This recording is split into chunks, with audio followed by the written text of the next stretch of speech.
You have no right to receive any support. That single sentence from my own mother shattered the illusion of peace that had filled the dinner table only moments ago. It was a glamorous dinner held solely to celebrate Ava's and my college graduation. My father, in high spirits, praised Ava's grades, while my mother gushed about the elegance of the dress Ava had chosen. Now, Ava, this is a gift from us. With theatrical flair, my father slid a cream-colored envelope across the table. Ava squealed with delight and accepted it with reverence. Inside were a plane ticket to Paris and a check for $20,000. Go broaden your horizons in Europe to your heart's content. Consider it an investment in your future. At those words, Ava nodded with a look of bliss and cast me a triumphant glance. My mother watched the scene with dreamy satisfaction. For a brief moment, silence fell. I opened my mouth quietly to put an end to this farce, and to wager on the faintest chance that something might change. Father, Mother, I'm also planning a graduation trip with my friends. Would you be willing to support me as well? In that instant, the warmth and harmony in the air froze solid. The smile vanished from my mother's face, and my father frowned irritably. Ava looked at me with a mocking grin as if she had just found something amusing to watch. Then my mother spoke those words. You have no right to receive any support. My father followed, driving the knife deeper. Madison, investments are made where there's a return to expect. The fragile thread I had always believed in snapped inside my heart. I merely lifted the corners of my lips in a faint smile and slowly rose from my chair. I placed my napkin quietly on the table and gave my frozen family a small bow. Thank you for the meal. My voice was flatter than I had expected, carrying no emotion at all. My father began to mutter a rebuke, but I ignored him, turned on my heel, and left the dining room. Even as I felt their stares stabbing into my back, I never once looked back. Each step up the stairs felt strangely light. It was as if the heavy chains I had carried for years had finally been broken. I closed my bedroom door and locked it. No tears came. Instead, an uncanny calm took over my mind.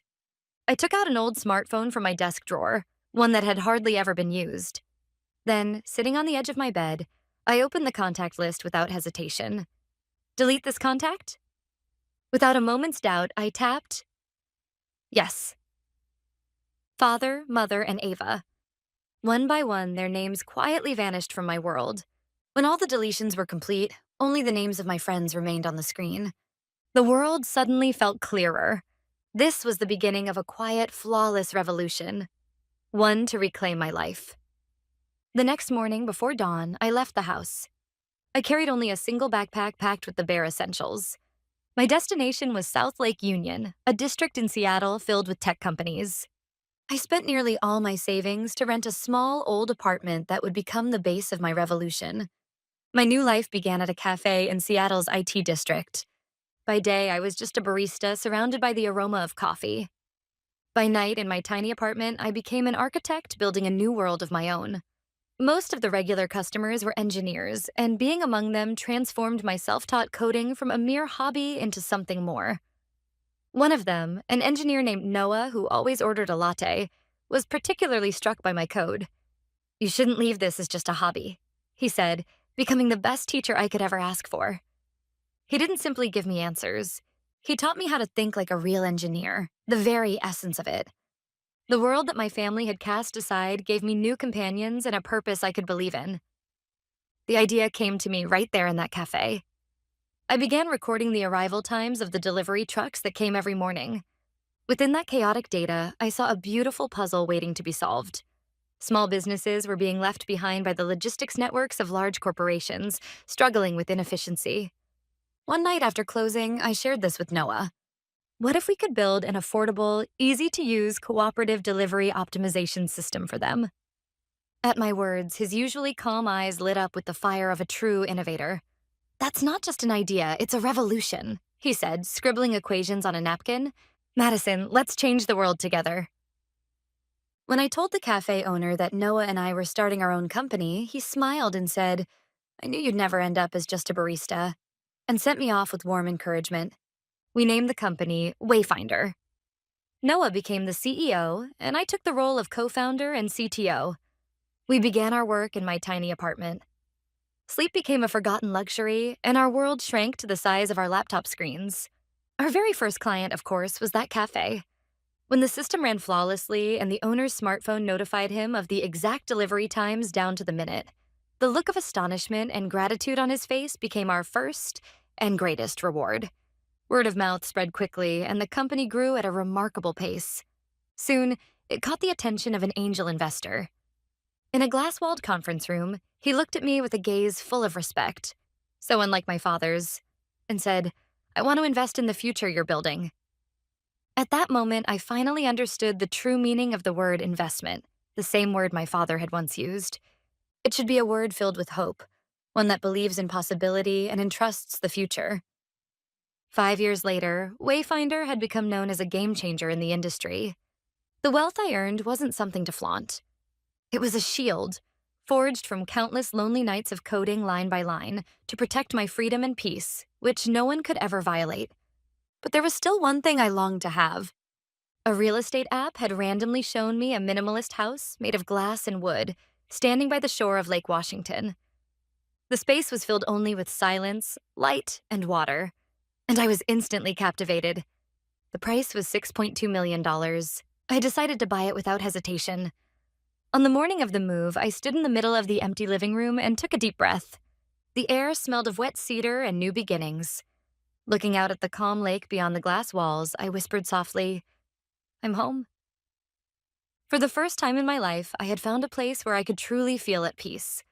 That tranquility, however, was abruptly shattered on a bright Saturday afternoon. While parked under a tree, nibbling on berries I'd bought at the market, my eyes caught sight of something out of place on the quiet lakeside road, a flashy sports car. Wondering whose car it could be, I watched as someone stepped out from the passenger seat, and my breath caught. There was no mistaking it. After 5 years, I was looking at my own face, my twin sister Ava. She walked toward the gate of what she clearly saw as her dream home, her steps light and dreamy. "It's so beautiful." Her entranced voice drifted toward me on the wind. Maybe it was because we were twins, but ironically, her taste was remarkably similar to mine. She walked toward the gate of what she clearly saw as her dream home, her steps light and dreamy. Just as Ava noticed the small nameplate by the gate and began to read the name engraved on it, a woman from the neighborhood, out jogging, spotted her and called out cheerfully, "Oh, Madison, you're dressed so casually today, and that sports car looks wonderful on you." Ava froze. The woman looked at her puzzled face, then clapped her hands in realization. "Oh my goodness, you must be her younger sister, Ava. Madison told me you're twins, but you really do look identical. I'm so sorry for the mix-up." With an apologetic smile, the woman jogged away.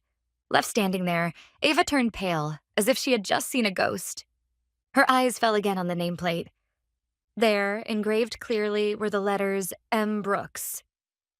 The realization hit her like a thunderclap, that the dream house she admired belonged to the sister she had always looked down on. And worse, that she herself had just been recognized merely as that sister's younger sister. In the next instant, she pulled out her smartphone and screamed, her voice shrill with panic. "Dad, what's going on? Why does Madison have a house like that?" Her father's flustered voice echoed from the speaker. Crying hysterically, Ava collapsed to the ground. I simply held my breath and watched the entire scene unfold. I felt no pity, only a quiet certainty that the inevitable moment had finally arrived. That night, in an upscale restaurant downtown, Ava was furiously recounting the afternoon's events to her fiancé, Lucas. In the 5 years they had been together, Lucas had almost never heard her mention her sister's name. He had assumed that the topic was something forbidden in her family, a wound best left untouched. But the way Ava spoke of her sister tonight was beyond anything he could have imagined. "Can you believe it? That Madison is living in a mansion in Medina. She must have cheated her way into it somehow. She's always been like that. Always scheming, always—" Lucas hit a heavy sigh and quietly interrupted her. "Ava, calm down. She's your sister, isn't she? Why do you talk about her that way?" He exhaled deeply, filled with disappointment. Then, at last, he revealed the truth he had been keeping to himself all this time, quietly but unmistakably. "Ava, do you remember the boss I once told you I respected? Our CTO?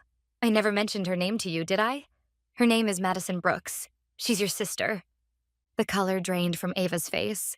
Lucas looked straight into her stunned eyes. The woman you call that woman is the one who taught me what makes this job truly meaningful. The one you called deceitful is, in truth, the most sincere leader I've ever known. While you were busy looking down on her, she became the kind of person every one of us respects and wants to follow. Each of Lucas's words struck Ava's pride like shards of glass. This wasn't a simple disagreement. It was the feeling of having one's values completely shattered by the very person one loved.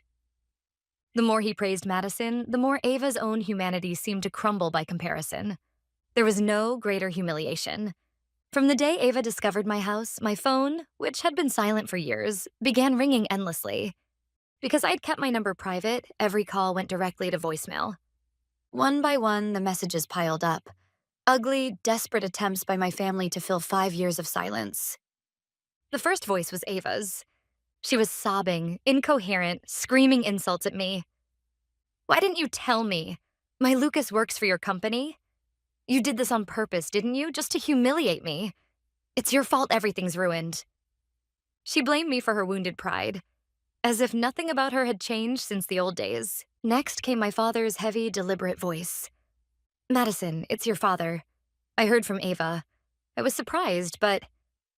Anyway, let's talk properly, like adults. After all, we're family. There wasn't a trace of remorse or apology in his tone. And finally, my mother reached me directly through my company's secretary.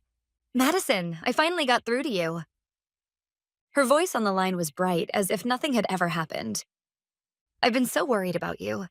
So, the house Ava mentioned, it's true? That's wonderful. I'm so proud of you, my daughter."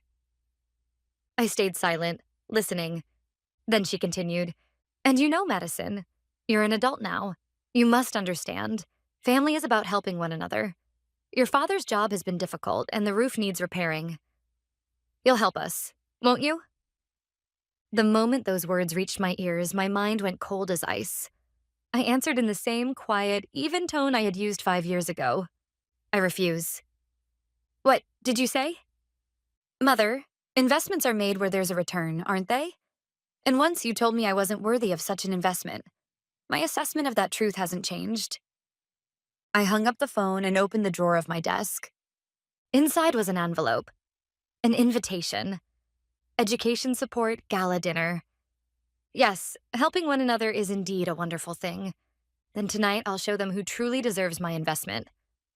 After hanging up on my mother, I gave instructions to my secretary. As for this year's Education Support Gala, we'll attend as planned, as a platinum sponsor.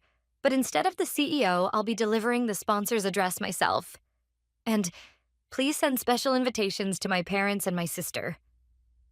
My secretary looked momentarily surprised, but nodded without a word. When my parents received the invitations, they called in a frenzy of delight. "Madison, we saw it. What a lovely gesture. You really are the pride of our family." I answered in a voice devoid of all emotion. "Yes, Mother. After all, I owe everything I've achieved to you. This party is my way of expressing my gratitude." It goes without saying that they took those words at face value. The night of the gala arrived. The ballroom of Seattle's most luxurious hotel was thick with the excitement of the city's elite. The chandeliers sparkled like stars, and an elegant waltz floated through the air. My parents thrived in that glittering world like fish in water. My father, cornered by fellow guests, spoke with pride. "Well, I must say, my daughter never ceases to amaze me. It's all thanks to my careful upbringing, of course." My mother and Ava stood at the center of a circle of well-dressed women, laughing softly. She was always special, you know. She grew up just as we hoped she would. They spread their embellished stories freely, basking in the glow of my success as if it were their own. Everyone around them looked on with admiration and envy. At the peak of their vanity, they were savoring what was perhaps the most dazzling moment of their lives. I watched them quietly from the wings of the stage. The stage was perfectly set. Now it was showtime. The lights dimmed and a single spotlight shone on the stage. The MC's voice echoed through the hall, calling my name. "And now, please welcome the CTO of Wayfinder, one of Seattle's leading innovators, Madison Brooks." Amid thunderous applause, I walked calmly toward the stage. From where I stood, I could see my parents and Ava sitting in the front row, in the special guest section. I caught the movement of my mother's lips as she leaned toward a woman beside her, whispering, "That's my daughter." I stepped up to the microphone and let my gaze sweep across the hall for a brief moment. The powerful figures of Seattle looked back at me, their eyes filled with expectation. And in the front row sat my family, blissfully certain that their daughter was about to give a speech honoring them. "Good evening, everyone. My name is Madison Brooks." My voice carried clearly to every corner of the vast ballroom. "It is a great honor to join this wonderful gala tonight as a sponsor. I firmly believe that support for education is the most valuable investment in our collective future." I pronounced the word investment slowly and deliberately. I saw my father nod with satisfaction. At Wayfinder, our company is sustained by many talented young people. Their passion and brilliance are what shape the future of Seattle. It is our duty as a company to support them in every way we can. Applause rippled through the room. My parents' faces glowed with ecstasy, as though they were bathing in the light of shared glory. I waited until the applause faded, then quietly stepped into the heart of my speech. When the hall grew silent again, I continued slowly. And tonight, aside from our company's contribution, I would like to take this opportunity to announce a special scholarship from me personally. A murmur of anticipation spread through the audience. In the front row, my parents seemed certain that I was about to announce a scholarship bearing their names. The donation amount is $20,000, and the scholarship shall be called the Scholarship for Young Women Once Told They Were Unworthy of Support. The air in the ballroom froze solid. The host, caught off guard by the unscripted turn, hesitated before regaining composure and addressing me professionally. "What a noble gesture, Miss Brooks. If you don't mind, could you tell us the story behind that very unique name?" Every gaze in the room turned toward me. I gave a calm nod. Of course. It was 5 years ago, on the night of my college graduation. I spoke without naming anyone, recounting only the facts, quietly, steadily. There was once a young woman who asked her family for a small contribution toward her graduation trip. But while that same family handed her twin sister $20,000 for a trip to Europe, they told her, "You have no right to receive support." And then added, "Investments are made only where there's a return." The ballroom fell silent, as if all the air had been drawn out of the room. Everyone understood exactly what was happening. In that heavy silence, not a whisper stirred. All eyes shifted between me on the stage and my family, frozen like statues in the front row. I want to make sure that here in Seattle, not a single young person with talent and passion is ever dismissed after one shallow evaluation. This scholarship is my investment, for every woman who once stood where she did. I bowed deeply. For a heartbeat, there was silence. Then the ballroom erupted into thunderous applause. Not the polite kind, but a complex sound, filled with genuine admiration and quiet contempt for my family. Bathed in the spotlight, I looked directly at my parents. They trembled, paralyzed by the horror of public exposure. Silent justice had been served. After the gala, I left the venue without speaking to anyone. I declined all interview requests and ignored every invitation to post-event parties. Everything I had to say was already said on that stage. The rest was for society to judge. And society's judgment came swiftly and mercilessly. By the next morning, Seattle's social circles were buzzing with the story. No one named my family directly, but the silence and the cold, pitying glances that followed them spoke louder than any public condemnation. My father lost much of his credibility overnight. When he tried to arrange business lunches, everyone declined, citing busy schedules.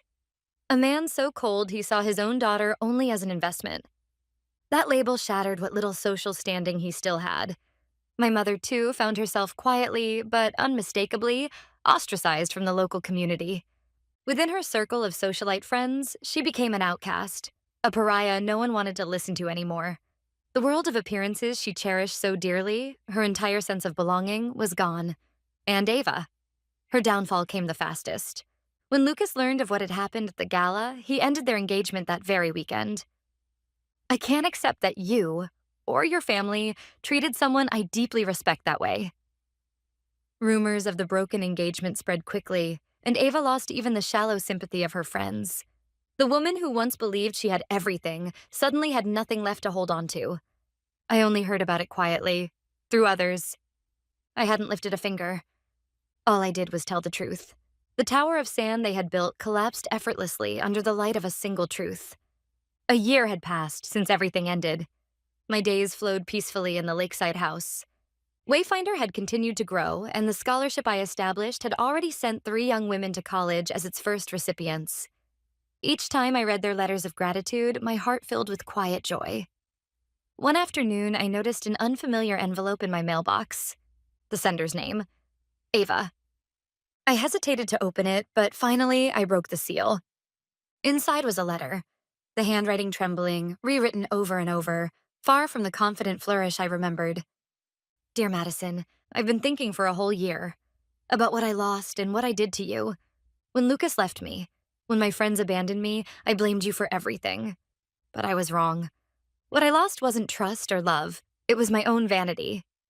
All my life, I could only feel valuable by looking down on you. I'm truly sorry. But the letter didn't end there. Father quit his job. His pride wouldn't let him stay after everything. Mother couldn't bear the stairs, and has barely left the house since. That home was always just a monument to our pride. Once the money to maintain that illusion was gone, we couldn't stay there any longer. Now, the 3 of us live together in a small apartment on the outskirts of the city. Father and Mother have regretted what they did to you every day since that night. I know we have no right to ask, but would you give us the chance to say just one thing to you in person? We're sorry? I looked up from the letter. Outside the window, the sunset painted the surface of the lake a deep orange. No tears came, but somewhere deep inside, I felt the ice around my heart begin, just slightly, to melt. I fed Ava's letter to the fire in the hearth. I had no intention of carrying the past into my future. For several days after that, I did nothing. I simply worked, gazed at the lake, and lived as I always had. The turning point came that weekend. One of the scholarship recipients sent me a short video message to share her recent news. Blushing shyly, she told me that the small app she had developed had won an award at her university. Miss Brooks, I wouldn't be here without the opportunity you gave me. One day, I want to be like you, someone who can invest in another person's future. When I heard those words, I suddenly understood. The revenge I had once begun had quietly transformed into a cycle of creation, of hope. The arrow I'd loosed to sever the past had somehow sown the seeds of a new future. That night, I made one phone call to Ava's new number. Hello? A trembling, nervous voice. It's me, Madison. On the other end of the line, I heard her catch her breath. Make time this weekend, the 3 of you. The place will be that cafe near our old house. Ava sounded startled, but I continued quietly. Don't misunderstand me. This doesn't mean I've forgiven you. But to bring my story to a true close, I have to turn the final page myself. After hanging up, I gazed out at the lake shimmering under the night sky. True strength isn't found in revenge. It lies in having the courage to move forward, beyond anger, beyond hatred, on one's own 2 feet toward the future.